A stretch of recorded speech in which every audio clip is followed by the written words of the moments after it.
Wave fronts किसे कहते हैं? वेव फ्रंट्स इन पॉइंट्स का एक ग्रुप है जो किसी वेव के अंदर एक ही फेज में ऑसिलेट करते हैं। जैसे जब आप पानी में पत्थर फेंकते हैं तो जो गोल गोल रिंग्स बनती हैं, हर रिंग एक वेव फ्रंट कहलाती है। क्या आप इसके बारे में कुछ और जानना चाहते हैं? टाइम पीरियड क्या है वेव के अंदर? अब वेव ये में टाइम एक पीरियड वेव वो बनी टाइम ना, होता है जो इसको एक कितना कंप्लीट वेव समय साइकिल लगा, को पूरा होने में टाइम लगता है, लगा एक जैसे वेव एक पीक बनने से में, दूसरी तो पीक उसको तक। हम बोलेंगे क्या आप वेव फिल्टर की टाइम किसी और पीरियड। प्रॉपर्टी के बारे में जानना चाहते हैं? फ्रीक्वेंसी क्या है? फ्रीक्वेंसी ये बताती है कि एक सेकंड में वेव के कितने कंप्लीट साइकिल्स पूरे होते हैं, मतलब फिक्स टाइम में कितनी पीक्स आती हैं। ये टाइम पीरियड की उल्टी होती है। क्या आप इन दोनों के दरमियान का रिलेशन समझना चाहते हैं? फ्रीक्वेंसी का यूनिट क्या है? फ्रीक्वेंसी का यूनिट है हर्ट्ज। इसका मतलब है साइकिल्स पर सेकंड। क्या आप वेव की किसी और चीज का यूनिट जानना चाहते हैं? फ्रीक्वेंसी के अंदर ऑडिबल, इंफ्रा और अल्ट्रासोनिक जो वेव है ना, उसमें क्या फ़र्क है? एग्जांपल के साथ बताएं। देखिए, ऑडिबल, इंफ्रा और अल्ट्रासोनिक वेव्स में मेन फर्क उनकी फ्रीक्वेंसी का है। ऑडिबल वेव्स वो हैं जो हम इंसान सुन सकते हैं, यानी 20 हर्ट्ज से लेकर 20,000 हर्ट्ज तक, जैसे गाना सुनना या बात करना।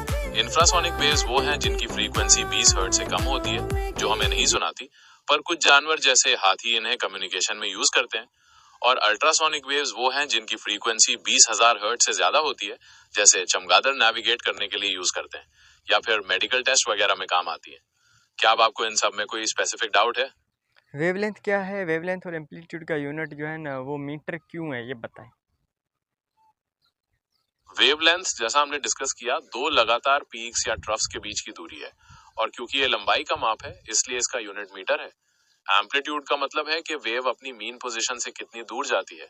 ये भी एक तरह की दूरी है, इसलिए इसका यूनिट भी मीटर है।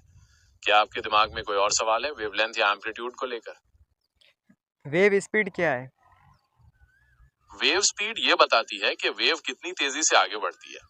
ये असल में वो डिस्टेंस है जो वेव का कोई पॉइंट एक फिक्स टाइम में कवर करता है।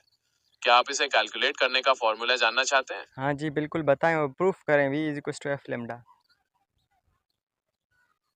देखिए, एक वेव को एक कंप्लीट साइकिल कवर करने में कितना टाइम लगता है उसे हम पीरियड या टी कहते हैं, और उस दौरान वो जितना डिस्टेंस कवर करती है उसे हम वेवलेंथ या लैम्डा कहते हैं।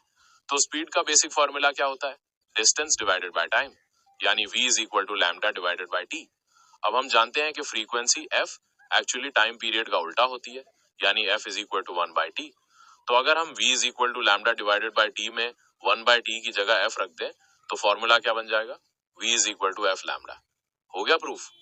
क्या अभी भी कहीं कोई एग्जांपल से समझना चाहते हैं? फ्रीक्वेंसी ट्वाइस टाइम्स इंक्रीज हुई है और वेवलेंथ थ्राइस टाइम्स इंक्रीज हुई है, तो आप बता सकते हैं जो वेव स्पीड है वो क्या है? जी, अगर फ्रीक्वेंसी ट्वाइस इंक्रीज हुई है और वेवलेंथ थ्राइस, तो वेव स्पीड कंटिन्यूअस चेंज के बाद 6 टाइम्स इंक्रीज हो जाएगी, क्योंकि formula v is equal to F lambda है। तो जब f डबल होता है और लैम्डा ट्रिपल, तो स्पीड 2 इंटू 3 यानी 6 टाइम्स हो जाती है। क्या आप इसे किसी स्पेसिफिक वैल्यू के साथ कैलकुलेट करना चाहते जी, हैं? शायरी बता कर जाएं वेव के ऊपर, ताकि बच्चों का कॉन्सेप्ट जो है वो क्रिस्टल क्लियर हो जाए। वेव पर स्पेसिफिक शायरी तो नहीं, पर मैं कॉन्सेप्ट पर एक कविता जरूर सुना सकता हूँ। सुनिए।